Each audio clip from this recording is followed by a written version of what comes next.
Então, bem-vindos, bem-vindas, né? Que bom que podemos estar juntos nesse nosso segundo encontro. O Jefferson antes me perguntou já de como é que funciona, então eu quero iniciar falando um pouco sobre esse projeto, esses encontros. Nós estamos formando então a Sociedade Bonhoeffer no Brasil e um dos objetivos logo no início, né, de as pessoas interessadas na formação dessa sociedade foi de oportunizar debates e conversas a partir da teologia de Bonhoeffer, trazendo essa teologia como algo relevante também para a nossa realidade brasileira, para assim pensar uma teologia com os pés no chão e consiga assim também refletir um pouco sobre o nosso contexto político, o nosso contexto social, religioso e por aí vai. Então, a ideia é que esses encontros aconteçam mensalmente. Nós tivemos um primeiro encontro no mês passado, e nesse encontro nós estudamos um texto de Bonhoeffer do Resistência e Submissão, um texto 10 anos depois. Ali nós já conversamos um pouco sobre a questão da política, né? E um pouco das reflexões foram bastante interessantes, né? As reflexões foram bastante interessantes, e hoje nós queremos continuar mais ou menos dessa linha, e para hoje, então, foi encaminhado para vocês um texto que eu e o Carlos Caldas escrevemos, que fala um pouco sobre a vocação política da igreja, né? Então, a dinâmica ela funcionará mais ou menos assim: o Carlos Caldas vai apresentar uma parte, eu vou apresentar uma outra parte, depois o Carlos Caldas vai terminar. Então, nós vamos intercalar, ele vai apresentar duas partes e eu vou participar, eu vou apresentar mais a parte do meio do texto. E depois a ideia é que cada um tenha mais ou menos uns 20 minutos, assim, para apresentar, e depois nós vamos abrir para o debate, para uma conversa, a partir de algumas perguntas. Eu tenho formulado uma pergunta, o Carlos também tem formulado uma pergunta, e a ideia é que sirva como um impulso para nós podermos conversar. No e-mail que eu mandei para vocês, também ali tem algumas questões sobre de como fazer a reunião, então qualquer coisa, vocês podem também mandar uma pergunta, algum comentário aqui no chat. Então, se vocês forem ali embaixo, tem ali o bate-papo. E ali vocês podem falar para todos, né? Fazer um comentário para todas as pessoas. Quiserem fazer um comentário pessoal para alguma pessoa, é só clicar ali em todos e vai aparecer o nome da pessoa e você pode ali escolher, tá? Enquanto nós estivermos apresentando e ouvindo, então a gente fecha o microfone e só deixa aberta a pessoa que estiver falando. Pode ser? E O depois, no Alexander final, está pedindo a palavra. sim, Desculpa, você mencionou que no chat é possível falar com integrantes do grupo, mas aqui no meu, apenas para todos ou Wilhelm. São apenas essas duas opções que estão disponíveis, me parece. sério, que triste. Acho que com os demais também é assim. Os participantes podem... agora eu mudei. Vê ali. Se tu consegue agora. Eu acho que agora dá. Não sabia que tinha essa opção aqui. Então, acho que seria isso, né? Então, eu vou passar a palavra já de imediato para o Carlos Caldas. Ele se apresenta um pouco e aí ele pode também introduzir o tema e depois eu também tomo a palavra. Boa noite a todos. Eu conheço poucos, pessoalmente conheço poucos daqueles que estão aqui agora. Muitos, a maioria, virtualmente, de maneira remota agora. Mas, independentemente disso, né, saudação a todos vocês. Espero que todos estejam em paz e que todos estejam se cuidando e cuidando das outras pessoas que são importantes, especiais para cada um de vocês nessa noite aqui. Eu queria reforçar algo que está no e-mail que o Wilhelm mandou, que esse texto, né, conforme ele acabou de dizer, nós dois preparamos, mas o texto ainda não está publicado. A gente submeteu esse texto para a revista e estamos na espera do processo da decisão editorial e os pareceres, né, a opinião dos pareceristas e tudo. Então, por isso, o que eu gostaria de reforçar é que ninguém por favor, passe o texto para frente, ninguém compartilhe, né? Nós confiamos, né? Passamos para vocês uma quantidade grande de pessoas, mas considerando nessa situação que o texto ainda não é público, né? A partir do momento que estiver na revista online, aí tudo bem. Mas isso ainda não aconteceu. Ainda esperamos a decisão editorial, ainda esperamos os pareceres, tá? Como isso ainda não chegou, então essa palavra para reforçar o pedido. Muito bem. Então, o texto é uma crítica ao messianismo político a partir de Dietrich Bonhoeffer. A gente dividiu o texto em algumas partes.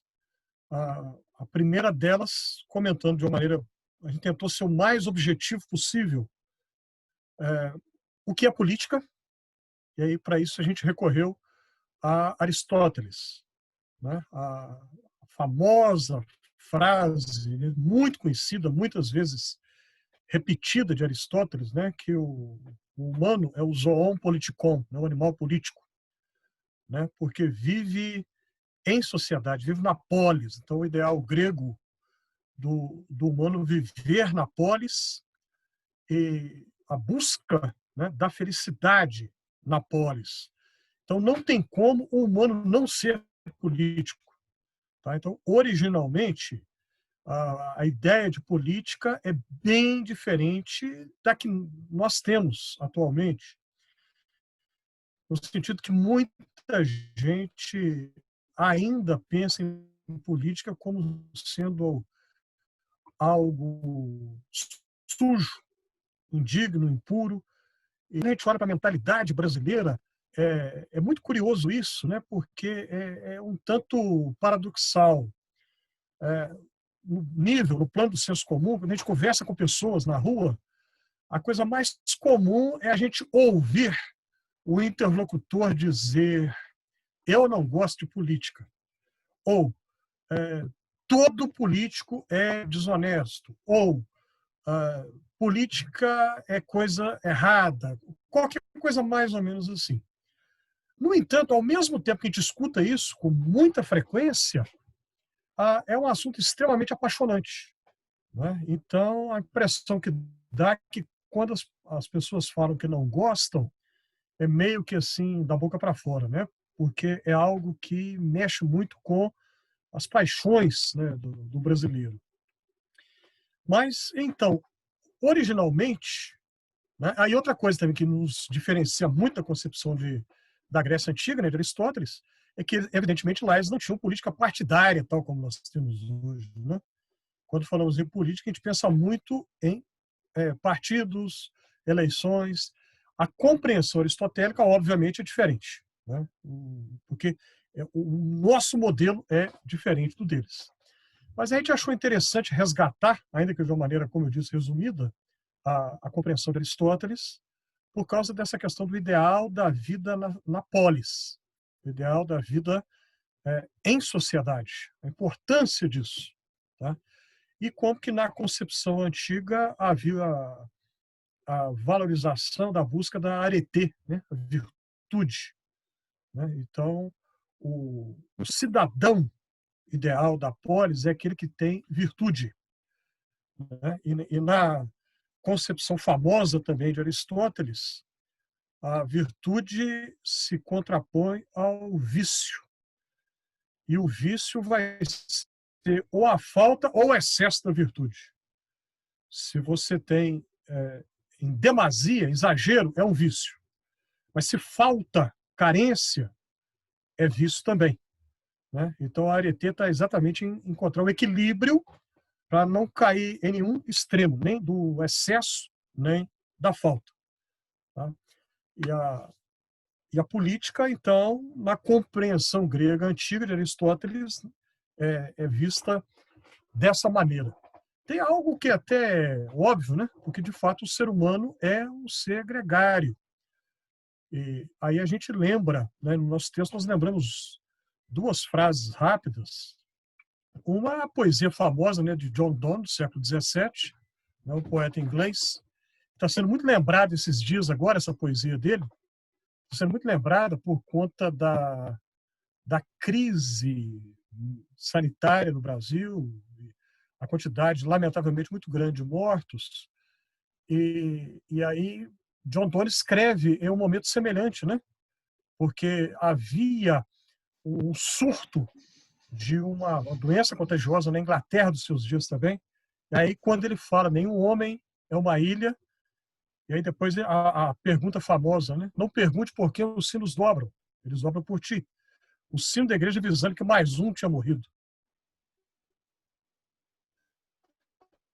Né? Então, cada um que vai é um assunto aqui, talvez eu esteja antecipando um pouco, mas quando nós vemos, né, a liderança máxima do Brasil não demonstrando nem um pouco de solidariedade, nem de pesar, nem de empatia, né, pelas vítimas, né, do Covid-19, aí a gente lembrou desse texto, por isso que nós incorporamos essa frase.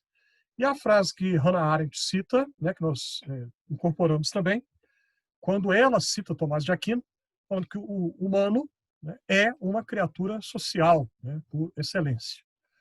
Agora, então, tendo isso como pano de fundo, partindo daí, né, o ideal grego da vida na polis, a busca da virtude, aí a lembrança que nós fizemos de que no Brasil, no contexto de Brasil e, na verdade, de América Latina, Brasil e América Latina, Hispanoamérica também, na nossa história política, tanto dos nossos vizinhos, né, hispanoparlantes, tradição luso-brasileira, existe um componente muito forte, né, do chamado populismo e também a ideia de messianismo. Tá? O tema do messianismo tem sido muito explorado, né, a partir de perspectivas de alguns historiadores e da antropologia cultural, né, de estudar a crença messiânica de muitos povos. Estou com um problema de tentar fazer um negócio aqui, ver se eu consigo. Só um segundinho, por favor.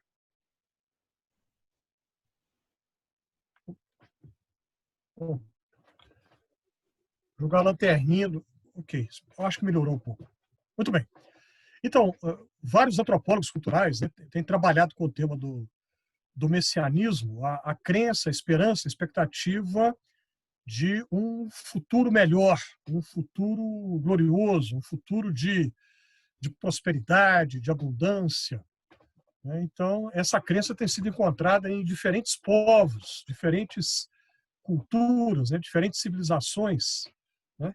E na história de Portugal e da herança que aqui no Brasil nós recebemos dos portugueses, né? Esse elemento então vai se juntar ao elemento do populismo político por causa da história famosa do jovem rei Dom Sebastião de Portugal, né? Na época do Brasil colônia ainda, mas isso vai ter reflexos na história política brasileira até hoje. Né? O rei Dom Sebastião, que morre muito jovem, sem deixar herdeiro,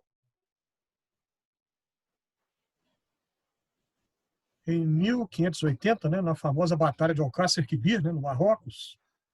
Só que o corpo nunca foi encontrado. Né? Os portugueses não encontraram o corpo, os chamados mouros, né, da época, eles também não, que se tivessem encontrado, eles iam pedir resgate, né? Pedir um resgate para devolver o corpo, para ser sepultado, com honras reais e tudo, só que eles nunca fizeram isso. Então, o mistério, né, que o jovem rei desaparece e onde está o corpo? Aí surge daí a lenda que o Dom Sebastião não morreu e que ele vai voltar em um momento de grande necessidade, um momento de crise, Dom Sebastião vai voltar. Essa crença, então, né, como a gente dizia, os portugueses trazem para o Brasil e a gente vê sinais disso, de quando em quando, né, na história brasileira, da expectativa, se não da chegada do rei, Dom Sebastião, de um Dom Sebastião, que vai resolver os problemas, né? Então, para usar a expressão que Aristóteles também usou na poética, e que Dietrich Bonhoeffer vai usar também, né? O Deus ex machina. Dom Sebastião vai funcionar como o Deus ex machina, que chega e resolve tudo, né? Que resolve todo o problema. Então, a gente citou alguns exemplos, tanto do mundo da Hispano-América, como na história brasileira. A grande expectativa popular é em torno da figura de um líder. Esse líder vai resolver o problema. Esse líder vai solucionar tudo. Esse líder é a esperança da nação. Esse líder é o salvador da pátria. Então, não é à toa que Getúlio Vargas, por exemplo, foi chamado de pai dos pobres. Não é mera coincidência. Não é mera coincidência também que, em torno de figuras assim, muito facilmente cria-se um afeto muito grande da parte do povo, e que é mais do que um afeto, algo que começa a assumir contornos religiosos, algo que começa a assumir feições de um culto religioso à figura do líder. Então, a gente viu isso na história do Juan Domingo Perón, na Argentina, a Evita, a esposa dele depois, e muitos outros casos. Aí, quando acontece desse líder, quando ele morre, a comoção popular nacional é algo inacreditável, porque as pessoas estão se despedindo não de um homem, mas de uma figura, de um símbolo. Figura, repito, que assumiu características religiosas. Em torno dele surge um culto. Em torno dele surge uma devoção literalmente religiosa. Ou seja, para usar uma palavra aqui da tradição bíblica cristã, não raro surge uma idolatria. Não é difícil disso acontecer.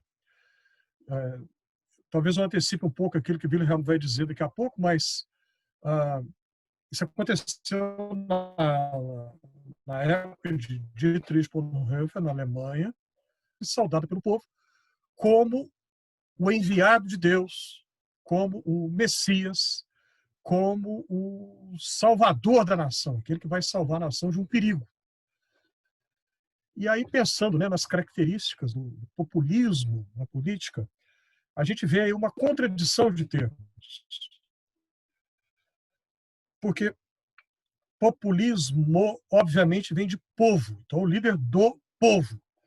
Mas a verdade é que, a rigor, estrito senso, nenhum líder político populista é populista. Por quê? Porque não defende, não luta pelo povo, mas por uma parte dele, uma parte do. Porque sempre a gente vê a história que se repete, um inimigo real ou imaginário que é criado. Então, esse líder vai magnetizar, vai mesmerizar o povo, vai galvanizar a atenção de todos em torno da luta contra um inimigo comum, um inimigo que tem que ser combatido e não pode ser tratado com compaixão, não pode ter clemência, em torno da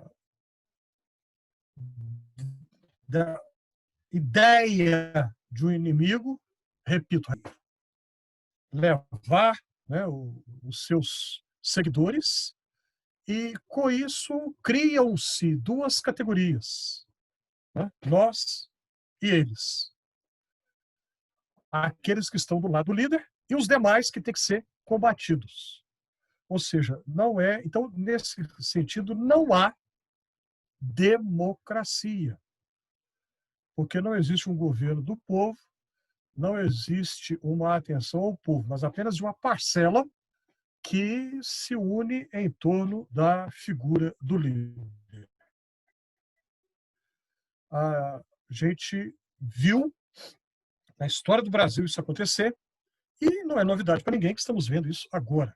toda uma devoção religiosa à figura de um líder, o discurso em torno de um inimigo que tem que ser combatido, e combatido sem misericórdia, não pode ter piedade, não pode ter compaixão de jeito nenhum.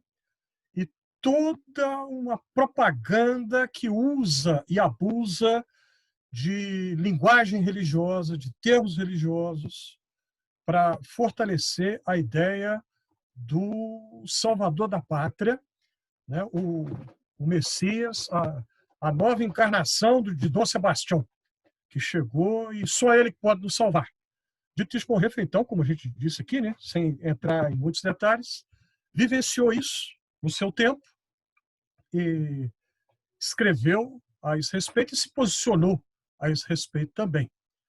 Então, depois dessa introdução simples e breve, né, certamente creio que todos leram o texto, eu passo a palavra para o Wilhelm para ele conduzir com a parte que tem a ver com Bonhoeffer propriamente.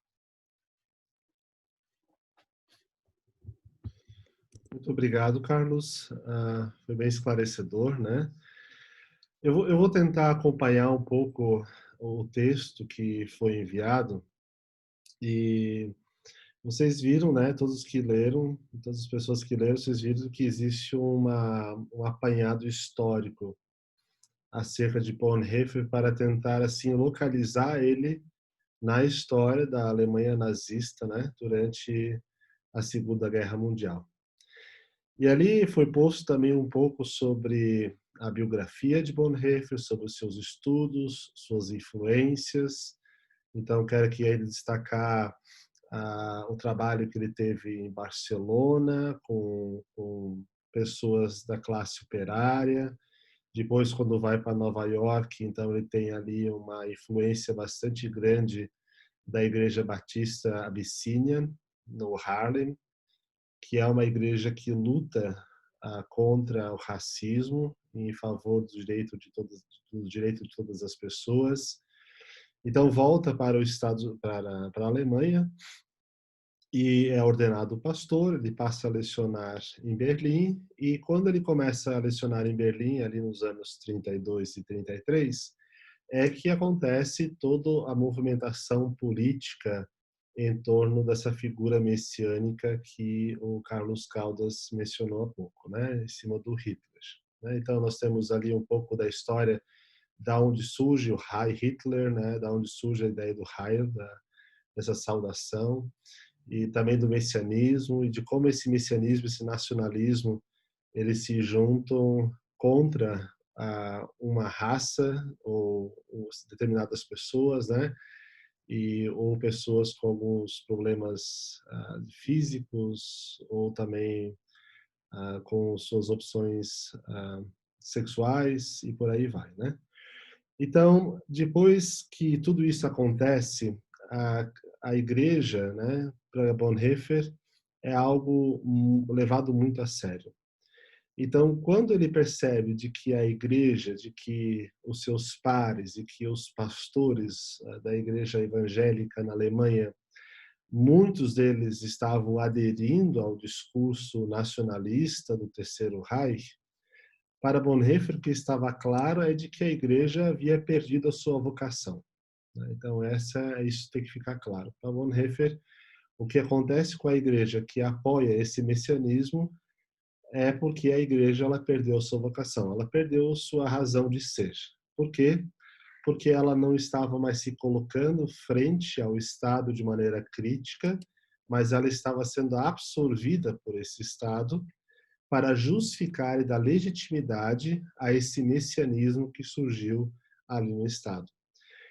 Então, eu acho que o grande sinal vermelho que acendeu para Bonhoeffer naquele tempo, e é também o sinal vermelho que acende também em nossas realidades, ou na realidade brasileira, é quando a igreja ela perde sua vocação e ela começa a dar suporte teológico de crença para que um governante possa fazer o seu governo. Então, esse é o grande problema, né? Então, isso também acontece ali na Alemanha. Então, a grande questão teológica que nós vemos a partir do Bonhoeffer é de que A Bonhoeffer, ele é de tradição luterana, então para ele está bastante claro a questão da distinção entre igreja e Estado. Só que, no contexto teológico de Bonhoeffer, esses estamentos, a igreja, o Estado, haviam se tornado estamentos independentes. Quer dizer, cada um para um lado e os dois não se envolvem mais. Mas, além disso, além de estarem separados, pelo fato de serem um estamento, pelo fato de ser um stand, né, algo que foi dado, uma ordem da criação, quer dizer de que havia ali um valor divino intrínseco a essa realidade da ordem. Então, quando se faz a separação entre igreja e Estado, a igreja permanece como ordem divina, mas também o Estado permanece como ordem divina independente. E por isso, a revelação ela não acontece mais por meio da igreja, por meio das escrituras, mas a revelação ela é posta para dentro de qualquer uma dessas ordens. Então, ali há uma distorção das funções das próprias ordens, né? Então, esse é o problema que Bonhoeffer ele encontra nessa teologia majoritária, né? Porque se nós vemos ali no texto, 70% dos pastores, né, da igreja apoia o parágrafo ariano, apoia os teutocristões, né, apoia o princípio do Führer, e 30% então é contra. E desses 30%, alguma porcentagem ali, é que surge então uma resistência que depois, na sua organização, né, vai ser conhecido como a igreja confessante. E a igreja confessante vai justamente fazer essa crítica da religiosização da esfera do Estado, né? Então, até eu tenho ali uma parte interessante, onde ele pergunta para Bate se a igreja, como permanecer numa igreja que deixou de ser cristã, né? Então, para Bonhoeffer, essa era a questão. Quando a igreja ela apoia essa separação entre igreja e Estado, aonde no Estado há um caráter divino, revelatório, e por isso dali surge a salvação, ali se perdeu então essa dimensão do que são as coisas penúltimas daquilo que são as coisas últimas. Então, quando Bonhoeffer faz essa crítica, ele vai dizer de que a igreja ela não está isolada do mundo. A igreja ela não acontece ali onde a palavra é pregada, ou onde acontece o culto. Não é isso, não é o templo em si que é a igreja. Mas a igreja é uma nova realidade, é uma humanidade, são as pessoas. Então a igreja ela está inserida no mundo. A tarefa da igreja também não é com relação às coisas do transcendente. A tarefa da igreja está relacionada com as coisas do imanente, com a realidade presente, com o povo, com a sociedade, com aquilo que foi colocado nas suas mãos, né? Então, por isso que essas duas realidades, tanto a igreja como o Estado, eles precisam caminhar um ao lado do outro, para que eles não se percam, né? Então, a igreja ela é a concretização de um Deus que não abandona aquilo que é seu, mas quando ele fala da igreja, ele diz que a igreja ela permanece sob o signo do pecado. Isso quer dizer, para Bonhoeffer, quando ele diz que a igreja permanece sob o signo do pecado, isso quer dizer de que se a igreja ela é contraditória, se as pessoas cristãs elas são contraditórias, também o Estado não pode ser absolutizado, também o Estado não pode ser divinizado, porque também o Estado é contraditório. E aqui o Bonhoeffer ele faz uma crítica à filosofia hegeliana ou à filosofia idealista, né?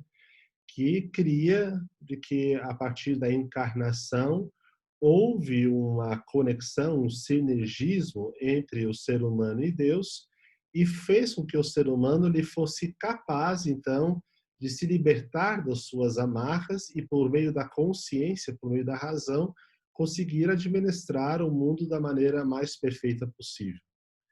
Então, quando essa ideia foi ligada à ideia de um povo, à ideia do folk, então se acreditou de que essa libertação ela aconteceria em cima de uma raça, né? Que então seria a raça ariana.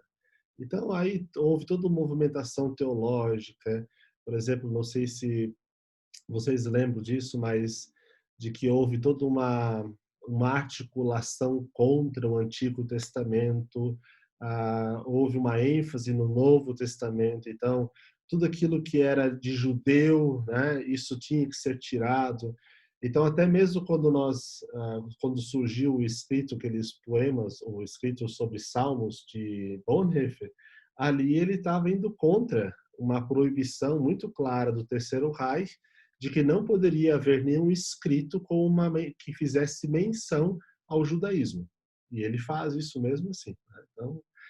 Então havia toda essa ênfase, essa corrente para dizer então que Jesus era o ariano, que Jesus era o ser humano que na encarnação ele fez com que surgisse a possibilidade de uma nova raça. Né? Então essa era a raça ariana, que essa era a revelação. Então essa seria a revelação de Deus na humanidade, esse surgimento de uma raça onde Deus então estaria criando um novo povo. Sim, sim. Entendeu? Agora se eu só baixar isso, tá Muito volume, é muito. Eu vou desligar aqui só um pouquinho. Aí. Então Bonhoeffer ele afirma com todas as letras de que não é possível haver um conhecimento natural pleno de Deus, que todo conhecimento, todo saber natural sem a revelação específica termina em idolatria e está sob acusação da lei. Então Bonhoeffer quer dizer, ele não joga fora as ordens da criação, mesmo que ele mude o nome, coloca ordens da preservação.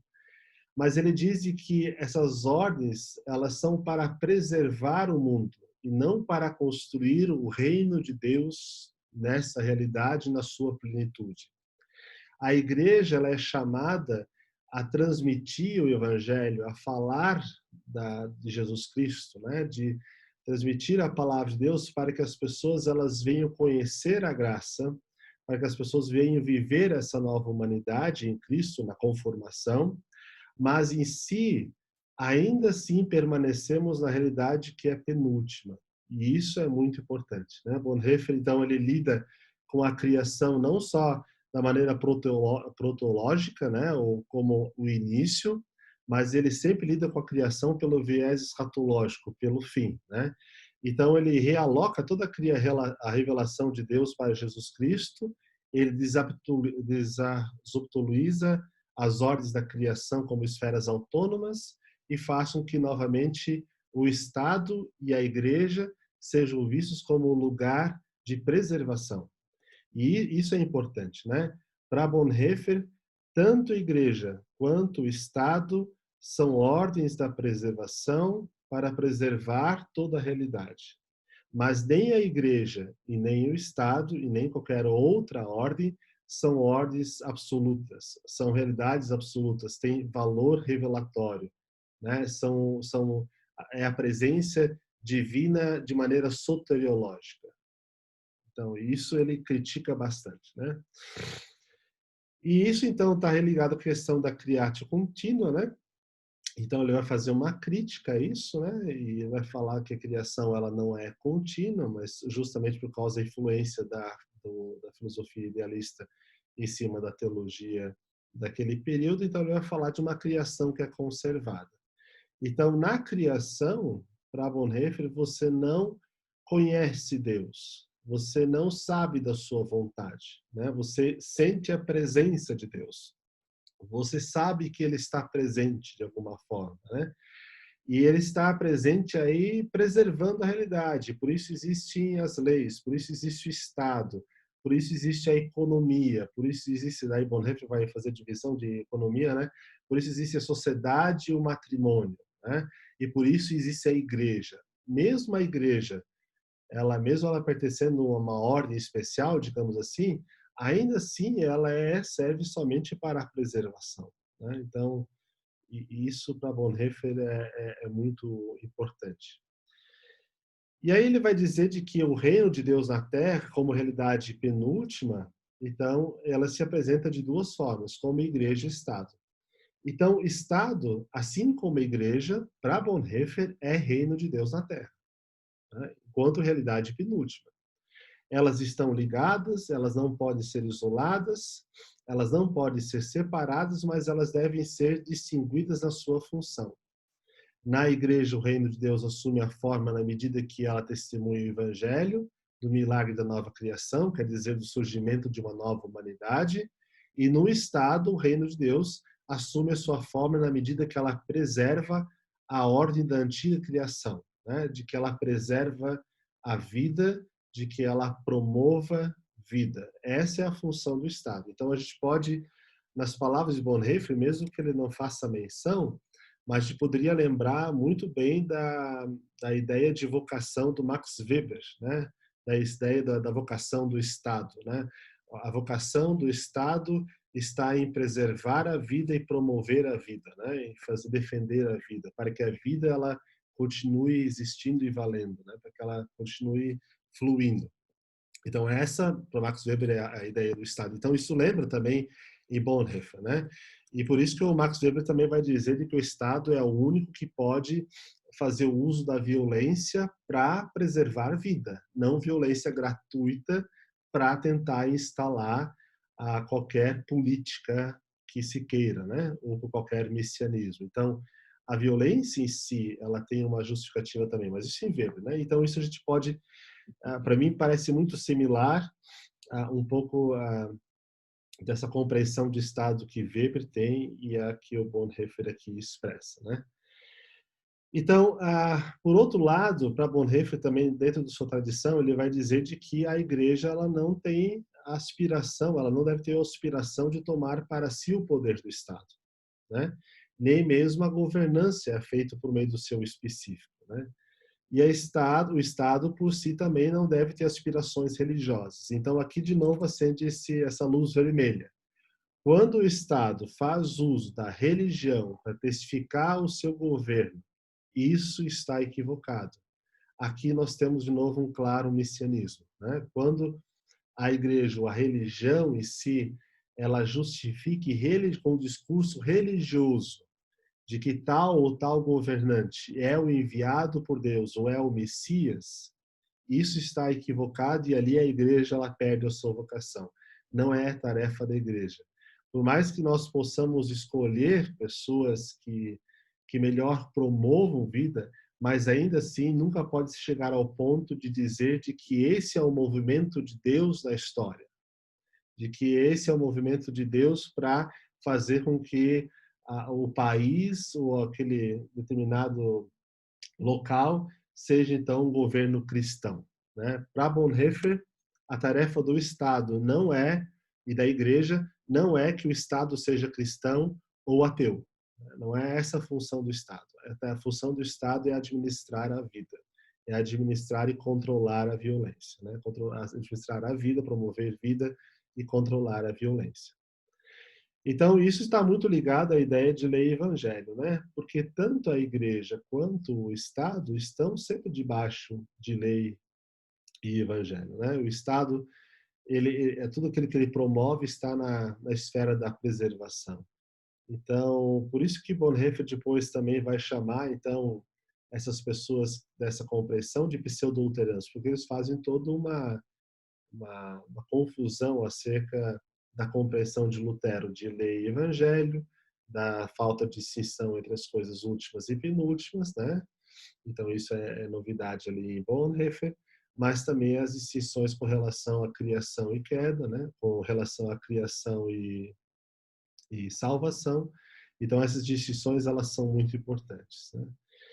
E aí o que é interessante, e eu trouxe esse texto, né,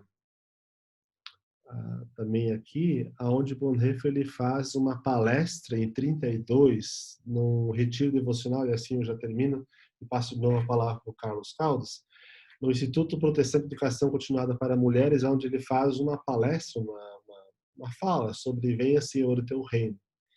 E ali Bonhoeffer diz de que orar para que o reino de Deus venha significa orar para que o reino de Deus se estabeleça na terra, né?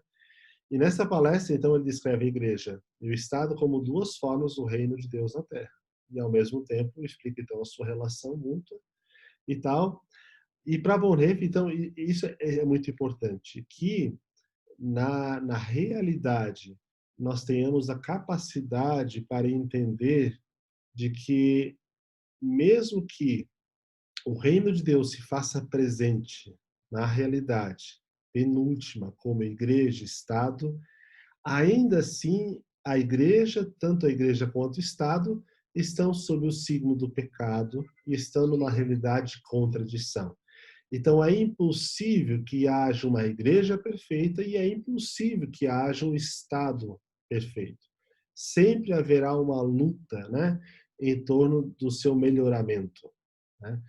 E a realidade última é a instalação do reino de Deus, que não depende de nossa ação, mas da ação de Deus. Mas isso não tira a nossa tarefa de colocarmos esses sinais do reino na nossa realidade. Então, por isso que quando Bonhoeffer lida com essa situação do messianismo, ele bate tão forte, ele retoma tanto essas questões teológicas que naquele tempo foram esquecidas e que também hoje pode nos ajudar a pensar um pouco sobre a realidade político e religiosa de nosso Brasil, né? Aonde nós também vemos de que a igreja dá todo, a igreja evangélica entre si, né? Ela dá todo um suporte, também a parte mais, digamos assim, mais fundamentalista da Igreja Católica também, dá todo um suporte, né, da ideia de que agora nós temos um presidente cristão, né, de alguém que foi enviado por Deus para nos libertar do bolchevismo, né? O bolchevismo era o termo que eles usavam contra os sociais-democratas e contra os comunistas na época de Bonhoeffer, né? Então, eram os bolchevitas, né? Então, também hoje tem muito essa ideia, né, de que essa figura messiânica que nós temos, ela está aí dada para nos libertar da opressão daqueles que eu, então, a partir da minha perspectiva, encaro como os representantes do mal. Seria isso, né? O Caldas, pode continuar aí. Bom, obrigado, Wilhelm. A sua apresentação extremamente clara e muito rica. Deixa eu abrir um parêntese, eu vou tomar uma liberdade aqui, Wilhelm. Deixa eu dizer algo que acho que ninguém sabe, né? Mas eu quero compartilhar com todos vocês que o Wilhelm estava passando, ainda não está no melhor das condições físicas dele, não. Ontem eu conversei com ele e percebo, graças a Deus por isso, que de ontem para hoje ele deu uma melhorada considerável. Ontem, quando eu conversei, eu não tive coragem de falar com ele na hora, não, mas eu pensei, ele não vai aguentar participar amanhã. Que ele está muito alquebrado, vamos dizer assim. Mas conseguiu melhorar e tudo, e está participando conosco, então eu fico feliz de ver essa melhora dele, né, de ontem para hoje. Toma essa liberdade aqui, Virão, de valorizar a sua participação conosco, considerando, né, o seu estado físico nos últimos dias, né, está longe de ser o melhor. Muito bem. Só para esclarecer, né? Fechar. Eu estou sob suspeita de Covid, então eu estou isolado em casa e com sintomas e com febre, dor de cabeça, dor nos olhos e tosse, por aí vai, mas eu não fiz o exame para confirmar, mas por isso estou em isolamento e estou meio acamado. Mas valeu, Carlos. Mas eu fico feliz, que ontem realmente eu fiquei preocupado com você, sinceramente. Mas que bom, você está participando conosco e, de fato, a sua apresentação agora foi muito bem. Eu quero alguém brincando com você aqui, ó. Alguém postando aqui na caixa de texto uma brincadeira com você. Sem comentário, não vou falar nada. Muito bem. Eu queria comentar, então, puxando alguma coisa que eu havia falado e que Wilhelm falou, e acrescentando um elemento novo, e trazer para a nossa realidade do Brasil, e talvez com isso a gente possa abrir o debate. Ó, tem uma outra receita aqui que eu acho que vai ser melhor. Pinga com limão, essa aí vai ser boa. Essa aí vai ser bem melhor. Mas, enfim, brincadeiras à parte. Essa questão, então, qual é o papel da igreja diante de uma situação da questão do Estado? Né? Bonhoeffer tinha muita clareza quanto a como ele compreendia o papel da igreja, o papel do Estado. E o Wilhelm colocou isso para nós, agora há pouco, também de maneira extremamente clara. Né? E no Brasil, a gente tem visto. Agora eu quero trazer algo que não aparece no nosso texto. Tá? Não aparece. Mas eu creio que é oportuno. Dentro dessa questão de uma teologia política em Bonhoeffer, algo que me impressiona é que eu consigo detectar algumas semelhanças, algumas proximidades da teologia política dele com uma compreensão calvinista de política. Quando eu digo calvinista aqui, eu quero me reportar ao próprio Calvino lá no século XVI, o que ele escreve nas Institutas e nos comentários aos livros bíblicos dele. Eu não me refiro aqui agora ao calvinismo posterior. Estou falando então do próprio Calvino do século XVI. Eu acho que há algumas aproximações muito curiosas que merecem ser exploradas. Mas, quando a gente pensa em termos da compreensão de uma teologia política em alguns desdobramentos que se entendem como herdeiros da tradição de Calvino, a gente vai encontrar algumas coisas que vão, tanto quanto eu consigo entender, vão se distanciar muito do próprio Calvino e de Dietrich Bonhoeffer. Agora eu vou tentar aproximar um do outro para tentar deixar claro o que eu quero dizer. Alguns pensadores, então, que se identificavam como sendo calvinistas, talvez o mais destacado deles nos Estados Unidos tenha sido o tal do Rushdoony. Rushdoony desenvolve que a igreja tem que ocupar espaços no Estado, na sociedade, para dominar. E a gente vê no Brasil contemporâneo algo absolutamente improvável, porque alguns setores evangélicos no Brasil que se apropriam de uma teologia do domínio e que dizem que a missão do povo de Deus é mandar, é ocupar espaço nas altas esferas da sociedade, é exercer influência. Aí, nesse sentido, não precisa a gente gastar muito tempo para ver que é algo que vai se distanciar bastante da compreensão de Bonhoeffer, tanto de igreja quanto de Estado, dos dois, como vimos agora há poucos minutos atrás. E algo que, curiosamente, vai se distanciar muito da visão que, como eu disse, o próprio Calvino tinha lá no século XVI, tanto de Estado quanto de igreja. Então, o Brasil, que vê um aumento numérico da população evangélica muito grande e vê uma presença midiática da população evangélica e de alguns líderes evangélicos também muito grande, e que vê uma aproximação de muitos dos setores evangélicos, né, com a atual liderança política do país.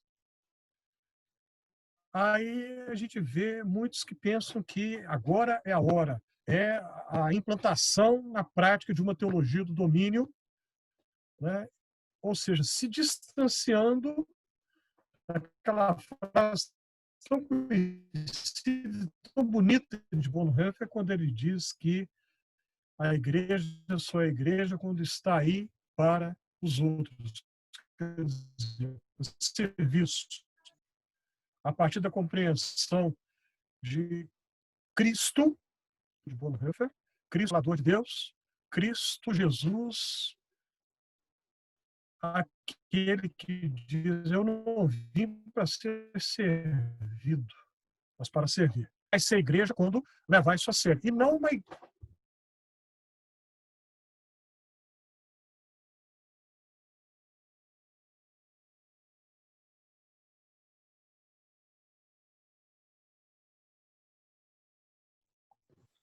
Nosso amigo Carlos Caldas, acho que caiu. Voltou ali. Ah, voltou. Voltou? Tá me ouvindo? Sim. Ah, tá. Obrigado. Caiu aqui de um segundo para o outro. E tão misteriosamente, quando foi, voltou. Bom, que pode que. Então, de volta. Então, deixa eu tentar abreviar aqui, né? Vai que acontece de novo, né? Não fiz nada nem para sair, nem para voltar. Isso é chope? Não, quem dera. Quem dera. É água mesmo. Quem dera que fosse. Deu com limão. Pura água. Então, então a gente vê esse é grande parte o momento da igreja evangélica no Brasil hoje, esse momento de crescimento numérico, de grande visibilidade midiática, de aproximação com o governo, uma liderança política que é saudada como um enviado de Deus, e por uma estranha coincidência, estranhíssima, esse líder tem Messias no sobrenome e é visto como tal verdadeiramente, e tudo aquilo que eu dizia no início, algo religioso, uma devoção religiosa em torno da figura dele, e uma igreja, setores pentecostais, aí que vem a questão do improvável, né? Se apropriando da teologia lá do Rushduni, né? A teologia do domínio, e a igreja tem que mandar. Aí pega lá o texto do Deuteronômio, né? Eu colocarei por cabeça e não por cauda. Essa cauda aí é com U, não é com L, não, viu? Então, tudo isso nos faz pensar na relevância da teologia de Bonhoeffer, da teologia política dele e da eclesiologia dele, e da cristologia, quer dizer, é um pacote, né? É difícil a gente separar, né? É um todo harmônico, a meu ver, né? Para o nosso tempo. Né? Então, eu queria trazer essas considerações finais, e eu acho, Wilhelm, que a gente pode, considerando o tempo, abrir para o debate, diálogo e comentários, etc., etc., dos que estão conosco. Eu acho que podemos fazer isso agora.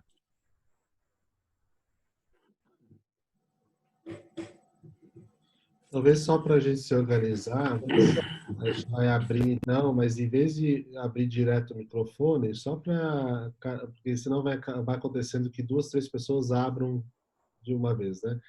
Então só faço a inscrição ali no chat, aí eu chamo, pode ser, e aí você abre o microfone. Pode ser assim? Acho que fica mais organizado. Seu Kleber abriu o microfone, vocês querem ser o primeiro? Pode ser. Essa questão ali de que a gente sabe que pela experiência que a gente está acompanhando aqui no nosso país atualmente, né, esse discurso messiânico, essa prática messiânica, ela tem uma forte característica fascista, né? A gente vê isso. E o fascismo, a gente sabe, ele usa o discurso religioso até para negar a própria religião, né? Até para negar a própria religião, a gente percebe isso. E esse cuidado, não é? A gente tem que apontar, tem que olhar também. Eu, durante a leitura do texto, sim, me incomodou um pouco, assim, ver nomes ali que foram apontados como populistas, né? Mas sem, na verdade, se quiser, mais o populismo não quem tem uma visão de esquerda, né? Um político que tem uma visão de esquerda, que aparece ali o pessoal mais de esquerda ali. Claro que foi dito lá na frente que também existe o populismo de direita, né? Existe esse populismo de direita. Mas, sem querer, aqui não tem nada a ver com viés partidário, coisa parecida, né? Mas a gente sabe que a proposta do governo ali do Lula, né, da Dilma, né, o Lula apareceu ali como populista, né, procurou ser o mais democrático possível, né, no sentido que eu fico pensando assim, ó, né, se envolveu em torno de 5 milhões de pessoas em debates, em conferências e tudo, para se discutir temas né, que iam ser implantadas depois como políticas públicas, né, no país, né? E de repente aparece como uma visão mais populista, né? É um pouco isso, assim, mas depois eu posso voltar se me alongar muito. Só mais provocar. De repente, levanta umas 4, 3 perguntas. A Márcia, o Eliseu e aí o Werner. Eu vou chamando cada um de vocês.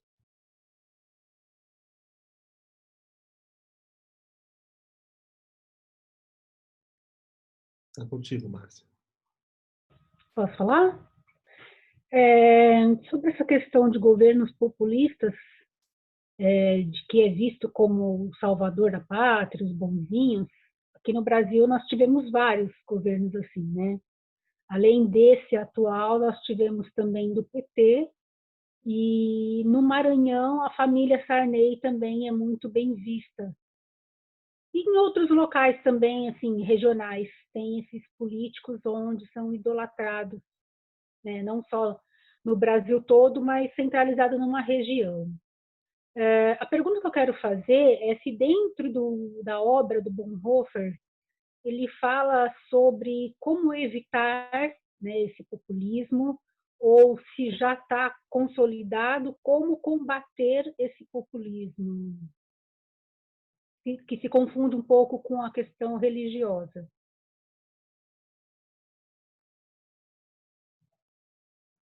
É isso. Muito obrigado, Márcia, também. Kleber, a pergunta de antes, esqueci de agradecer. Eliseu? Bom, me chamou a atenção o que Bonhoeffer fala sobre igreja e sobre Estado. A minha área de pesquisa é Bíblia, poder, segundo Jesus. O professor Caldas citou aí Jesus falando sobre o serviço, né? Então, esse é meu objeto de pesquisa. Eu acho que nós temos muito a prosperar nisso, não apenas na sua forma piedosa, mas nas estruturas que assegurem a prática do serviço. Então, eu não tenho bebido de Bonhoeffer na minha pesquisa, por isso esse debate me interessa muito.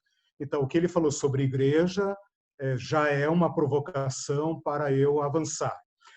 No que ele falou sobre Estado, me causou uma certa curiosidade, porque eu abordei na minha pesquisa outros vieses, digamos assim, outras abordagens mais críticas em relação ao Estado, né? Então, quando ele fala que o Estado é uma expressão do reino de Deus, isso me soa muito Lutero, né? Embora ele avance em relação a Lutero e ele até chame alguns luteranos de pseudo-luteranos, né? Ele avance, e isso é muito interessante, mas me parece que ele ainda tem uma visão muito idealista do Estado. Os teóricos que eu tenho estudado, que procuram desenvolver a proposta de Jesus para o poder, são muito mais críticos, né? Eu quero citar aqui apenas um, que é muito pouco conhecido no Brasil, e eu desejo imensamente que alguém queira traduzi-lo, que é o Walter Wink, que conheceu Martin Luther King, outros e tal, e infelizmente,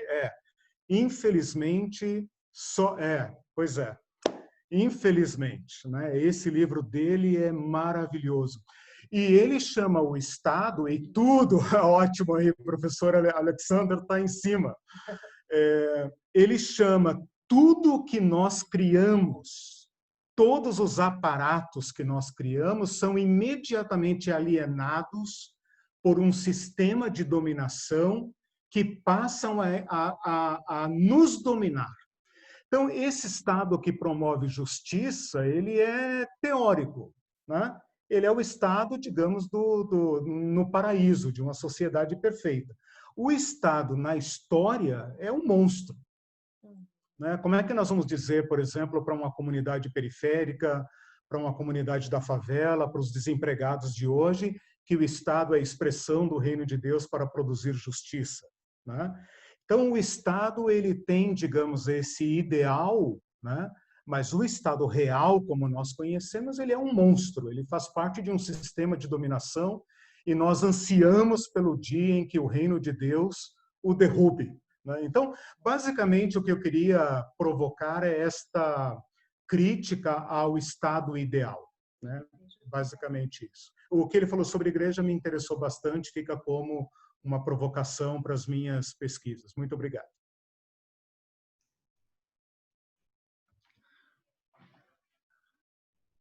De repente, antes da gente seguir, Caldas, queres responder as perguntas do Kleber e, desculpa aqui agora, da Márcia? Aí depois eu posso tentar responder um pouco para o Eliseu, ou se quiser escolher também, mas você responde mais a área política dos populistas. Né?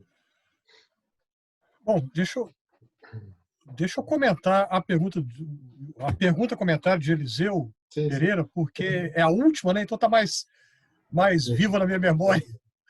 As outras eu teria que ler. Bom, enfim. Olha que situação difícil. Eu não me arrogo a responder a sua pergunta, mas jogar uma provocação em cima da outra. A questão do Estado, de fato, é extremamente complexa. Porque se, por um lado, qualquer Estado tem a marca da queda e, portanto, pode ser monstruoso, por outro lado, ao mesmo tempo, no Brasil, o que a gente está vendo desde 2018? Uma propaganda muito forte do assim chamado Estado mínimo, que é a abolição do Estado. Agora, imaginemos, hipoteticamente, a ideia de Estado mínimo se levada às últimas consequências. O que é que nós vamos ter? Nós vamos ter uma piora de tudo que a gente está vendo hoje. Tudo, literalmente, tudo que a gente vê hoje, a expressão popular, né? Nada é tão ruim que não possa piorar. Né? É o que vai acontecer. Então, olha que situação. A gente vive numa situação sempre de precariedade. Nada é perfeito. Nada, né? Então, a gente tem que procurar o menos mal. Porque o Estado pode ter, e não raro tem, características realmente monstruosas. Acho que ninguém aqui vai negar isso. Nenhum Estado é absolutamente perfeito. E o contrário, todo Estado tem características monstruosas, realmente. Né? Então, eu me lembro agora, talvez desviando um pouco o assunto, mas eu me lembro agora da distinção famosa de Oscar Cullmann, né, no livro dele, que a Paz e Terra publicou no Brasil, né, Cristo e Política, que o título, eu não sei em alemão, mas em inglês, a versão em inglês é Cristo e o Estado do Novo Testamento. Aí o Oscar Cullmann, ele correlaciona Romanos 13 com Apocalipse 13, que o Estado pode ser ministro de Deus, sim, mas pode ser um instrumento diabólico também. Então, quanto a Estado, eu creio que acho que o Oscar Cullmann foi muito perspicaz para perceber como que o Novo Testamento não idealiza nada. Na visão neotestamentária, o Estado pode ser positivo, pode ser negativo. Né? Então, daí que o cristão não pode ter, agora vou tentar puxar para Bonhoeffer outra vez, de tanto quanto eu entendo, o cristão não pode ter lealdade total, absoluta e restrita à crítica a nenhum Estado, a nenhum governante. Jamais. Porque todos têm a marca da queda.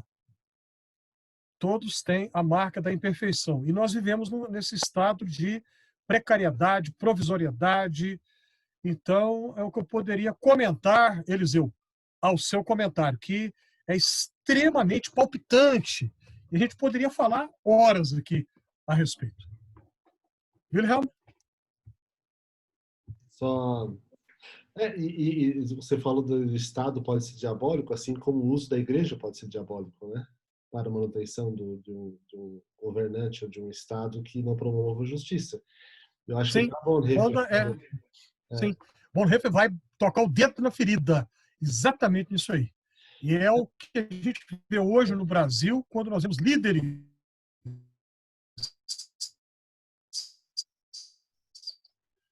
pentecostais, midiáticos, que querem ser o Ludwig Miller do Brasil, na Alemanha de Hitler. Mas é interessante que E Bonhoeffer... muitos hoje que querem... Falhou, eu não vi o que você estava falando. Pode falar.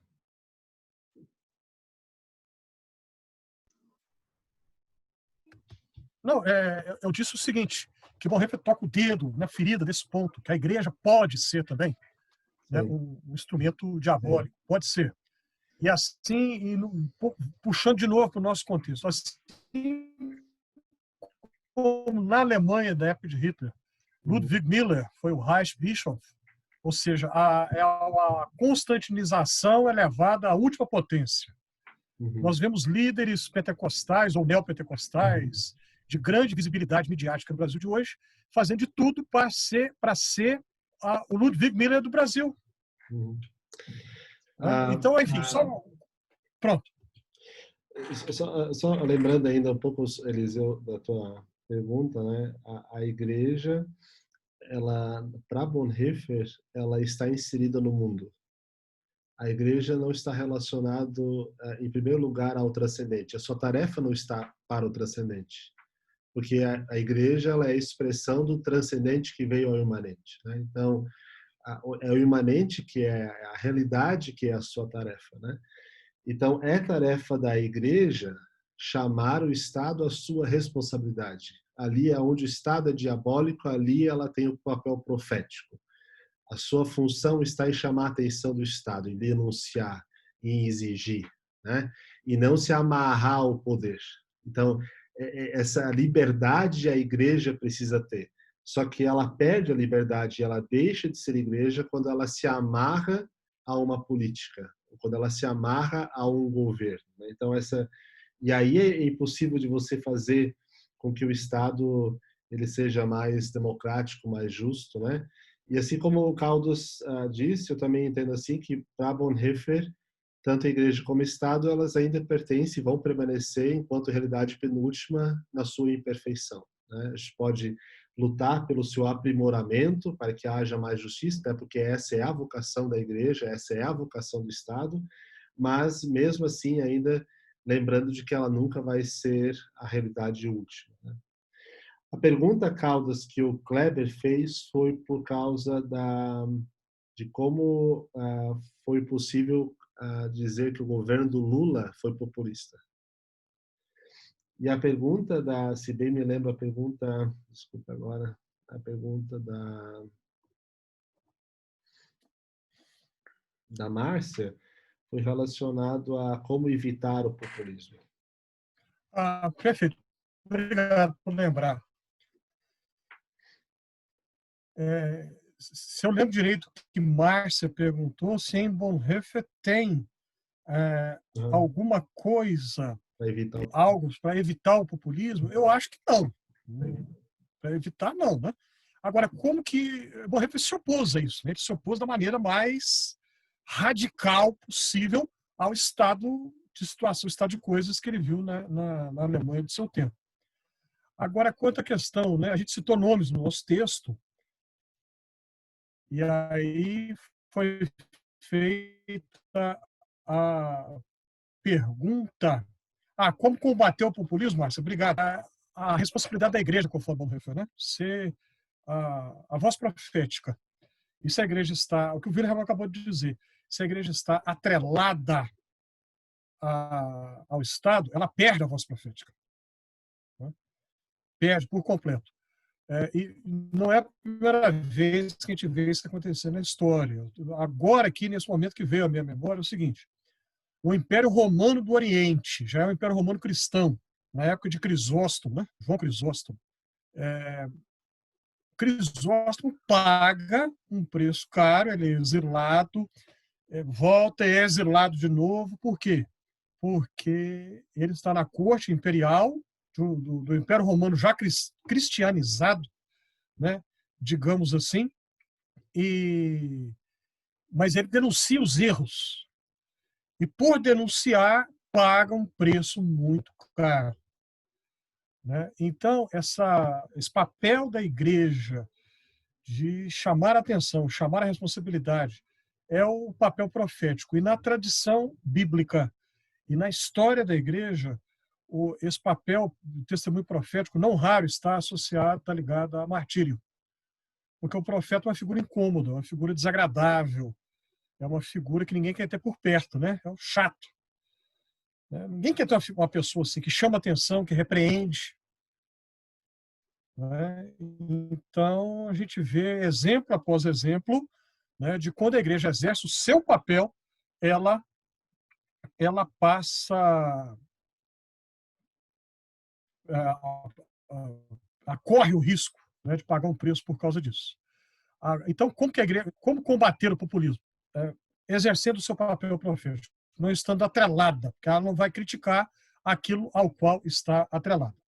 Agora, quanto à questão de populismo, né, o texto citou nomes, e eu disse no início da minha fala, né, que política é uma das realidades que mais desperta paixões e desperta emoções. Né? A política é algo visceral demais. Né? Quando a gente lê política de Aristóteles, é muito cerebral, é racional, né? Muito racional. Agora, quando a gente fala de política na prática, especialmente política partidária, aí é visceral, é pura emoção. E aí, sem querer, pode ser que a gente acabe ferindo a sensibilidade de alguém. Essa não é, de modo algum, a nossa intenção.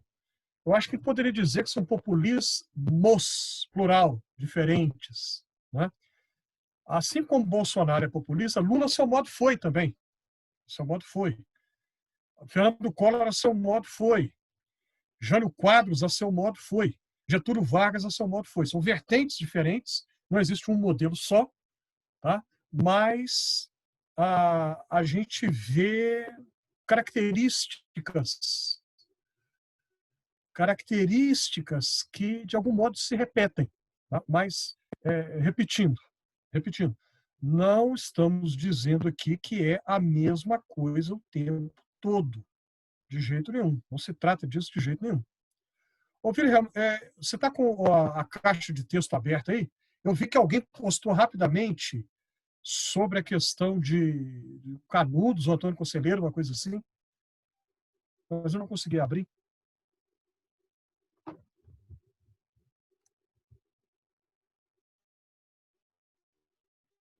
Desculpa, estava fechado aqui. Foi o Sérgio.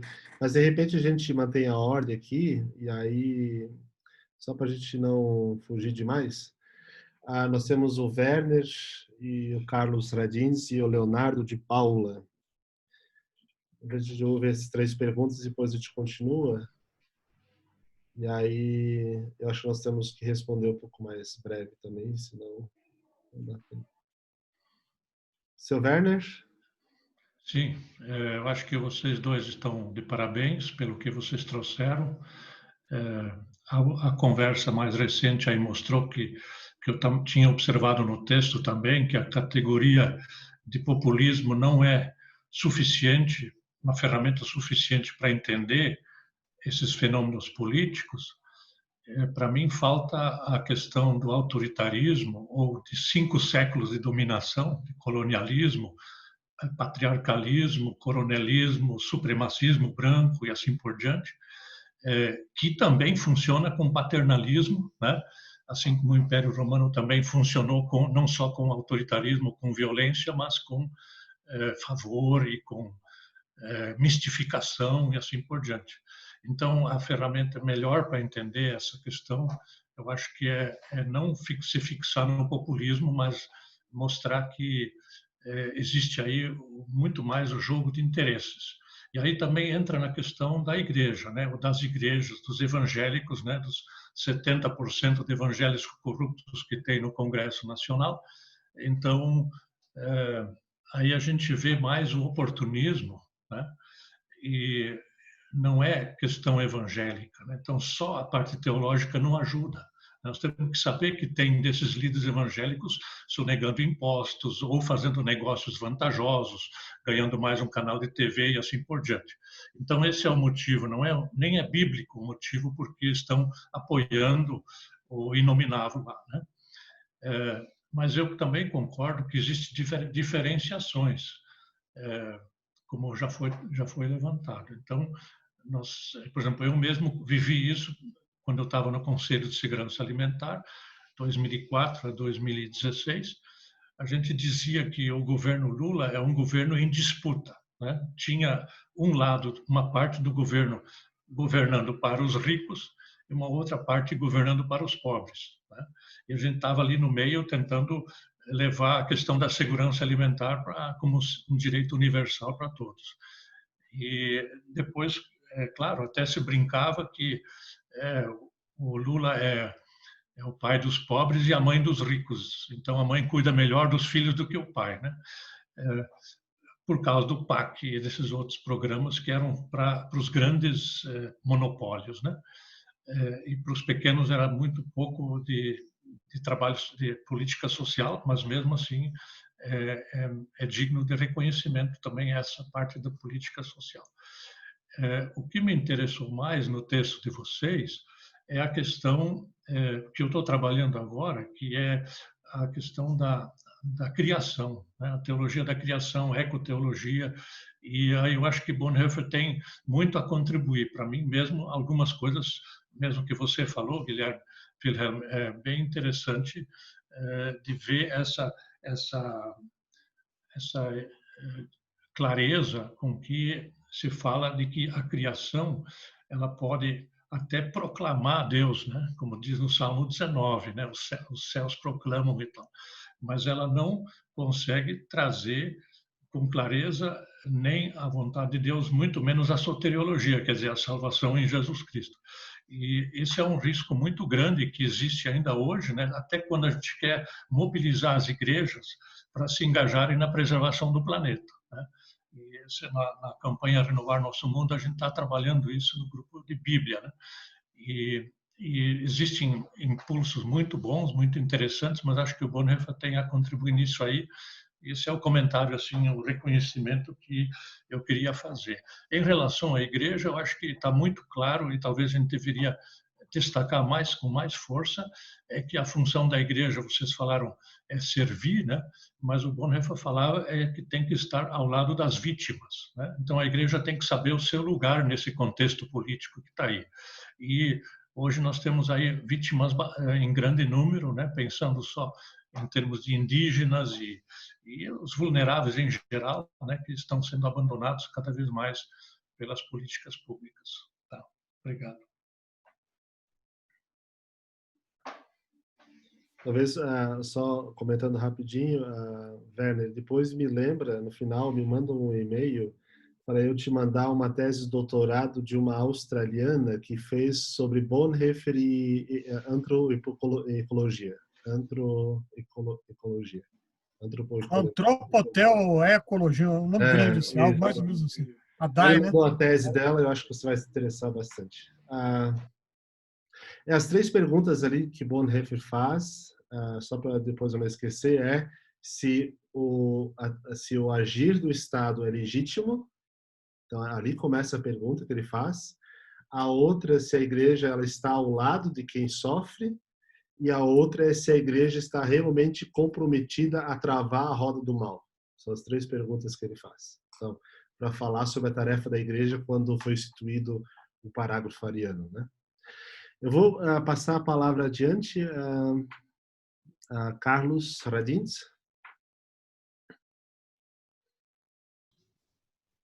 Boa noite, né? É um prazer estar com vocês. Eu sou um leitor de Bonhoeffer já desde os tempos de faculdade e umas coisas assim me chamaram a atenção, né? E eu acho que cabe pelo menos compartilhar isso, né?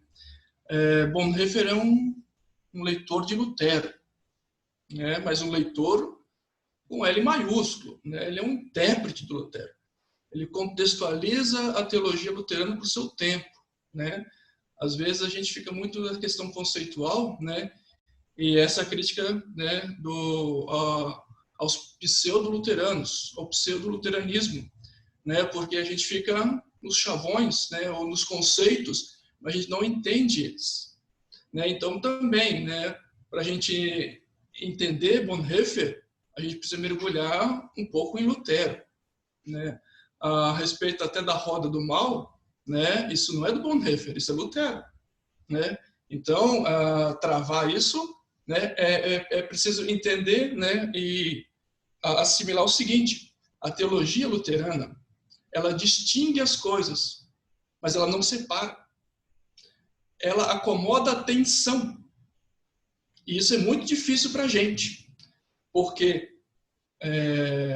nós todos, em função da queda, isso vale para as ordens da criação, né? Somos radicalmente afastados do princípio. Isso significa dizer que nós somos diabólicos. E nós vamos fazer de tudo para nos apropriarmos daquilo que é em nosso benefício. Então, às vezes, a gente, no meio evangélico, a gente tem uma tendência à santidade. Esquece esse troço. Isso não existe. Não, luteranamente falando.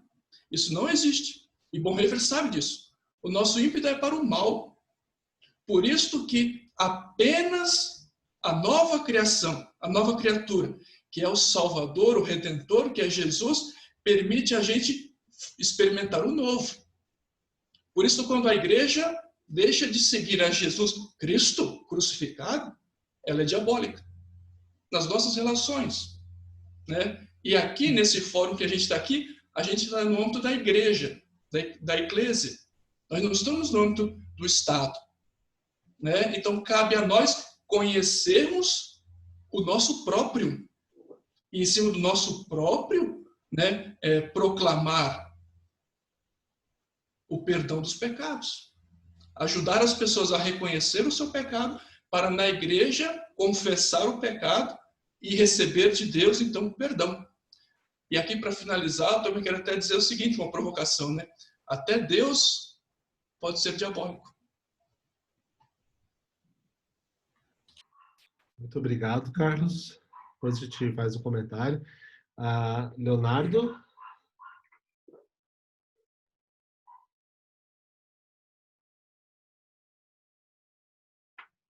Leonardo de Paula?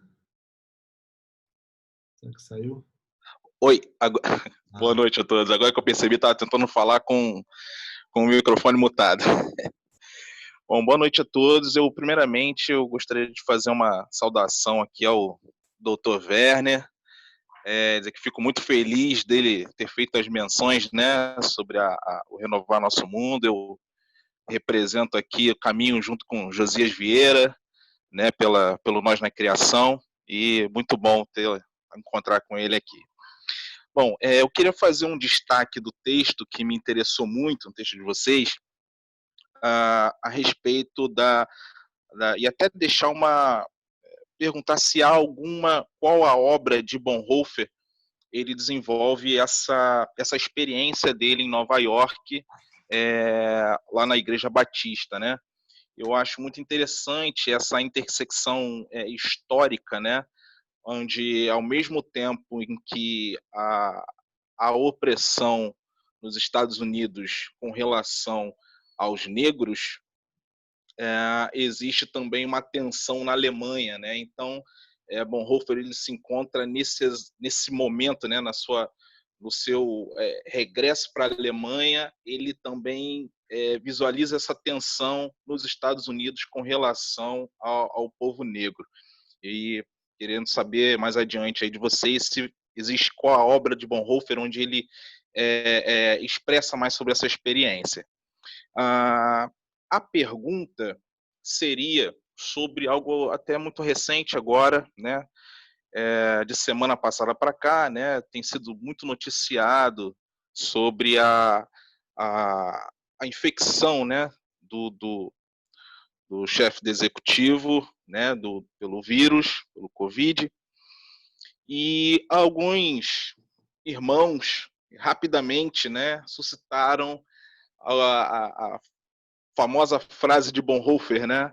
É melhor fazer o mal do que ser mal, né? Numa justificativa de torcer para a morte do presidente. Bom, eu claro, não concordo com isso, né? Mas querendo saber de vocês o que vocês acham dessas capturas, né? De frases de Bonhoeffer em determinados contextos, né? E deixar uma última observação, aí essa pode ficar aí para stand-by, mas é a respeito, se vocês percebem hoje no Brasil uma disputa pelas biografias do Bonhoeffer e do Martin Luther King, né? Que são duas biografias insurgentes, né? No seu contexto, né? E, bom, eu pelo menos percebo, não tendo muito me aprofundado nos dois, diante de vocês eu estou começando isso agora, né?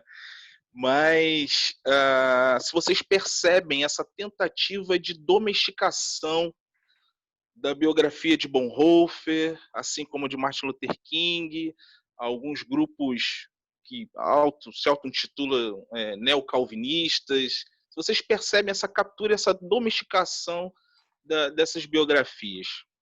É isso. Agradeço a oportunidade.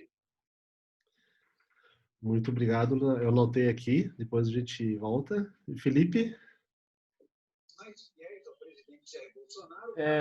Só bem rápido, até porque eu acho que já foi questionado um pouco aí, colocado, problematizado um pouco, e reiterar que eu acho que essa questão de trazer o populismo para a moldura desse texto não ficou bem adequada, sabe?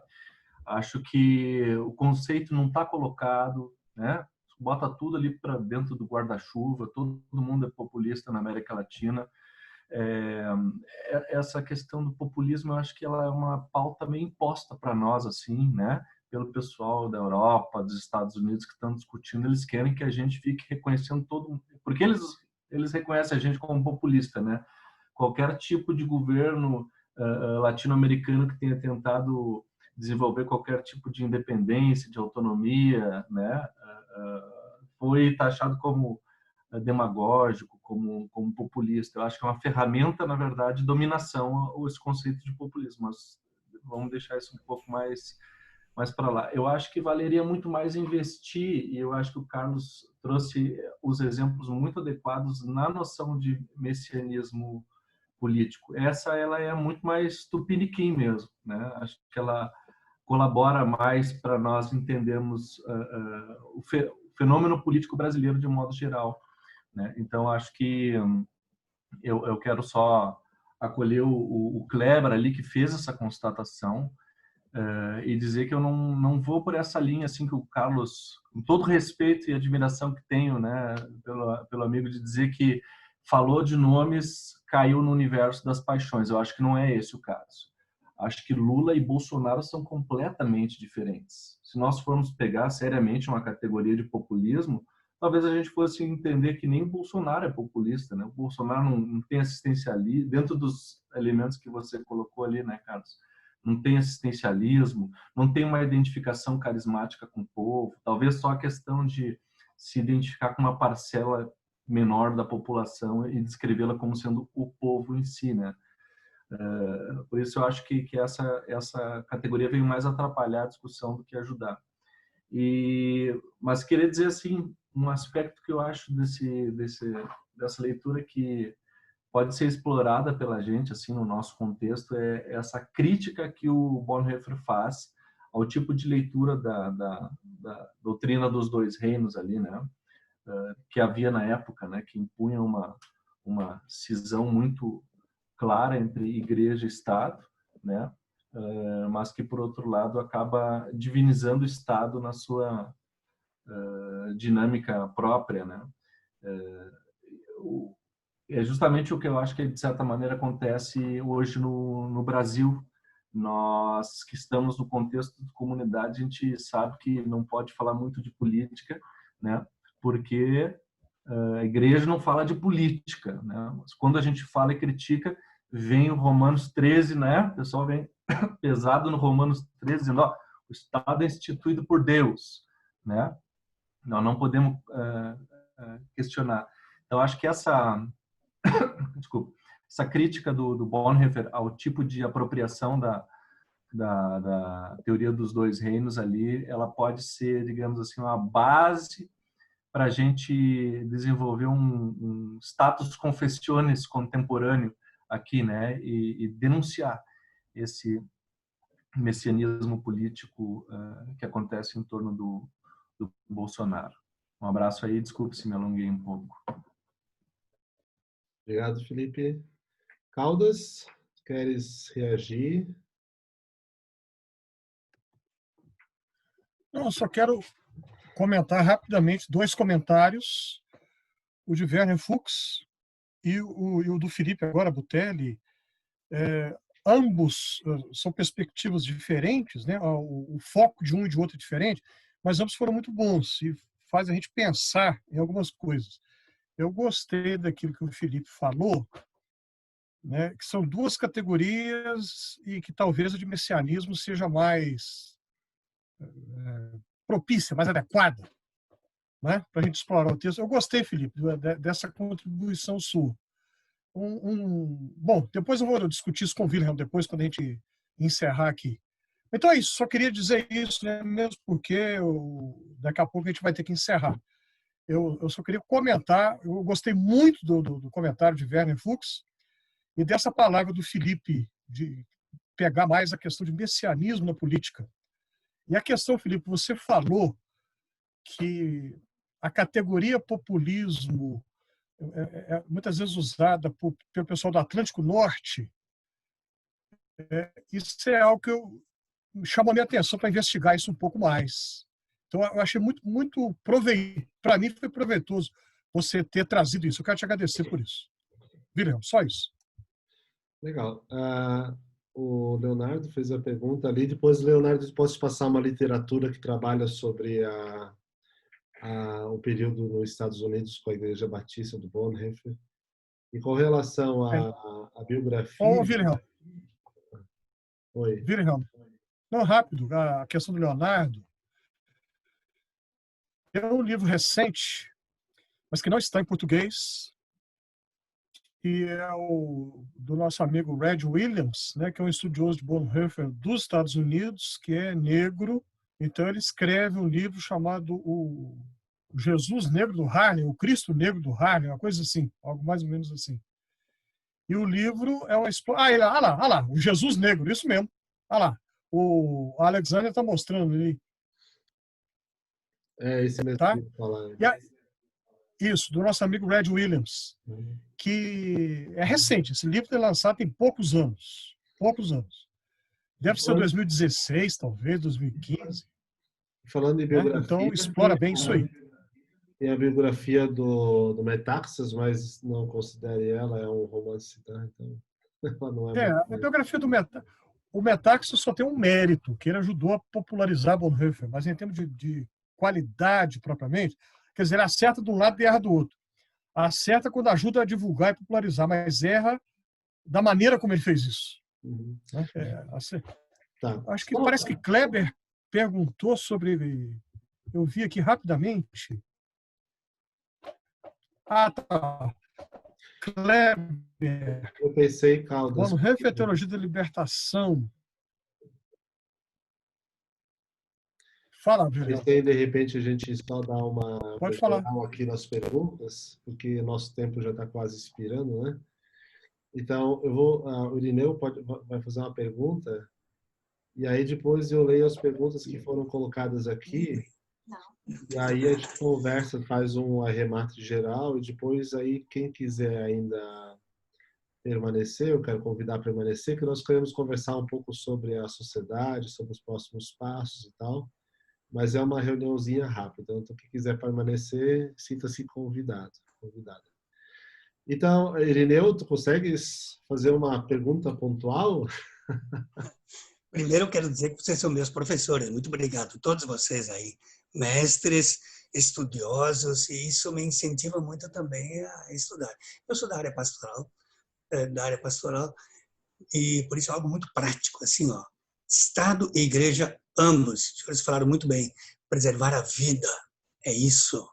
Somente que, assim, ó, A igreja é uma casta prostituta e o Estado é um castíssimo prostituto. Então aí a gente pensa, será que é por aí? Para sairmos dessa situação, o que fazer? Primeiro, reconhecer isso. Eu penso que temos que nos reconhecermos assim, não a igreja como instituição, mas nós como igreja, eu como igreja. Começar por aí, nós como igreja. E depois, quando começam a surgir esses problemas, a gente precisa estar atento. Quando não se preserva a vida, quando aparece alguém, Messias, que aponta que é para matar, a gente precisa dizer não. E nós, como instituição, como igreja, quando surge alguém que faz isso, logo vem a instituição dizendo não, não é bem assim, não falou em nome da igreja, e vai. Pois Jesus diz assim, não sejam como eles, não façam como eles. Quem é o maior? Discutiam entre eles, quem é o maior? Não sejam como eles, não façam como eles. Então, o critério é o serviço à vida. Estado mínimo é ótimo, mas na pandemia a gente quer o estado máximo, né? Quem tem muito dinheiro ainda se aproveita dos 600. Que barbaridade. Onde é que nós chegamos? Isso não, e aí, quem é que injeta dinheiro nessa hora? Quem é que resolve? Quem é que apoia a ciência? É o estado mínimo. Né? Quer dizer, há tantas preocupações. O que nós precisamos mudar a linguagem. Quando nós falamos assim, liderança máxima, eu gosto muito de dizer primeiro funcionário do Brasil. O presidente é o nosso funcionário. Ele é remunerado para trabalhar pelo povo, não para matar o povo. Não pode ser um genocida. Ele precisa servir o povo. Então, claro que aí populismo é evidente, eu acho. Eu fico até feliz quando penso em Getúlio Vargas, quando penso em Lula, porque foi muito bom para os pobres. Para os pobres foi muito bom. Para os trabalhadores foi muito bom. Então, há diferenças, grandes diferenças, mas nós precisamos cuidar muito da linguagem, das imagens.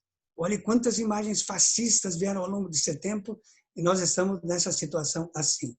E eles e nós, claro, brigando, e lá em cima o poder está festejando. As igrejas precisam cuidar da ecologia. Isso é caridade. Mas a verdadeira caridade, quem faz é a política. Porque a política, políticas públicas podem mudar. Nós damos de comer a um pobre, mas a função da igreja é questionar por que são pobres. Que fazia Jesus. Não temos que ter muitos interesses. Claro que somos egoístas, naturalmente. Naturalmente somos egoístas. Mas uma segunda natureza há que nos tornar cristãos. Jesus, o coração dele é o reino. O reino de Deus estava no coração dele. E nós precisamos ter em nosso coração esse reino, custa o que custar. Custe a vida. Os nossos bens, vão-se os bens, vão-se os anéis. Mas ou nós somos cristãos ou não existimos. Aí sim, essa casta prostituta precisa questionar o Estado, mas reconhecer-se primeiro. Talvez seja o caminho. Eu falo bem rasteiro, bem chão, porque assim é a minha vida. Muito obrigado, Irineu. Eliseu, desculpa. O Romildo fez uma pergunta, né? Qual seria a razão dos evangélicos brasileiros seguirem tendências populistas e como superar essa tendência Luz e Bonhoeffer? O Eliseu falou, então, sobre a questão do populismo também. Eu acho que o Felipe também colocou, que precisa ter uma definição mais precisa. O Sérgio Selk, então, ele colocou a pergunta que você falou antes, Caldas. O movimento Canudos na Bahia, com a figura de Antônio Conselheiro, não seria um microexemplo daquilo que Bonhoeffer via na Alemanha? Na ocasião de Canudos havia essa questão de igreja e Estado, pensando aqui no Brasil, na sua história. O Jair, há populismos, Lula e Bolsonaro com certeza têm diferença, o texto poderia indicar essas complexidades e diferenças importantes.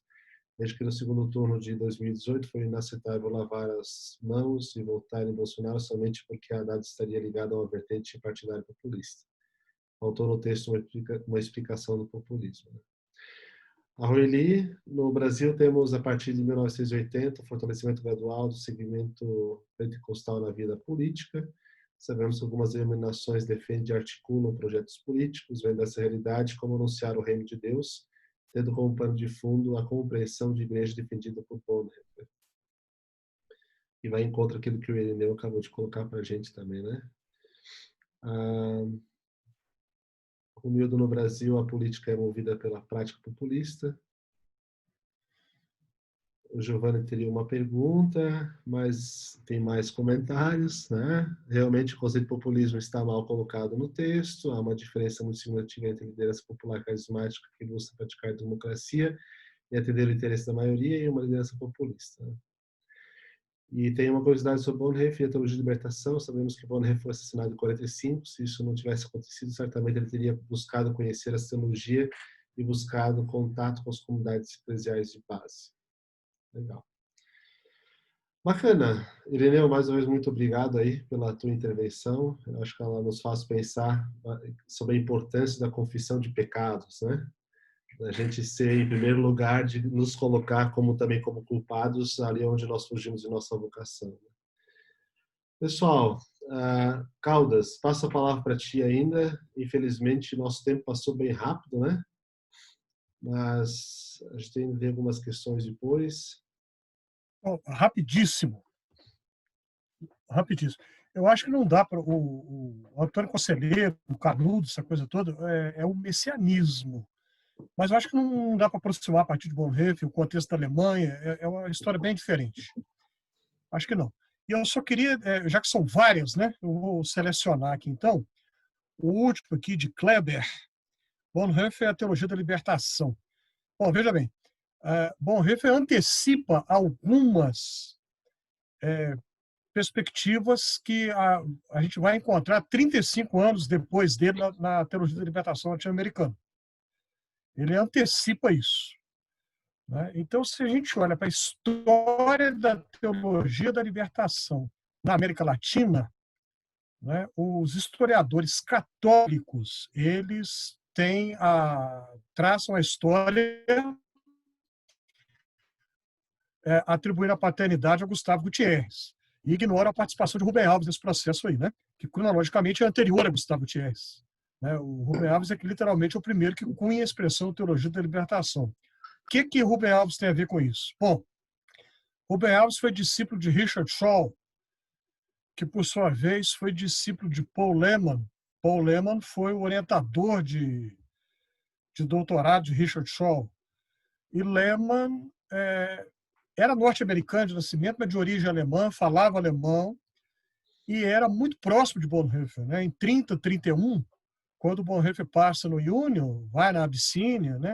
A pergunta do Leonardo agora há pouco, um dos principais interlocutores de Bonhoeffer é Lehmann. E Paul Lehmann vai ser professor de ética social e vai influenciar Shaw, vai influenciar Rubem Alves. Então, a gente vê os escritos do jovem Rubem Alves, entre aspas, o primeiro Rubem Alves, né? A gente vê que Bonhoeffer está muito presente. O Rubem Alves, na época do CEDI, na década de... O Isal, na década de 70. A influência de Bonhoeffer é nítida. Né? Então, Bonhoeffer é um antecessor, de certa forma, talvez seja exagerado, mas, de certa forma, é meio que uma teologia da libertação avant la lettre, né? Antes do tempo. Agora, de tudo que a gente vê de Bonhoeffer, isso que o Kleber fala aqui, se ele não tivesse sido executado em 45, ele teria procurado conhecer a comunidade eclesial de base. Talvez, mas eu acho que não. Eu acho que ele teria procurado conhecer uma comunidade do tipo TZ, né, o monasticismo protestante, por conta do peso da questão. Esse é um tema para outra conversa, Viliano. De repente, a gente pode pensar no futuro, ter uma conversa sobre a questão da espiritualidade e toda a importância que isso tem nos escritos de Bonhoeffer. Eu acho que ele teria mais interesse em conhecer TZ do que uma comunidade eclesial de base. Acho, é uma hipótese apenas. Nós estamos fazendo aqui um exercício de futurologia invertida, né? A futurologia às avessas. Beleza. Pessoal, muito obrigado, Carlos. Foi bem legal. Acho que também rendeu bastante conversa, né? E eu acho que seria, então, aí a gente gostaria ainda de convidar vocês. Vamos parar de gravar aqui, mas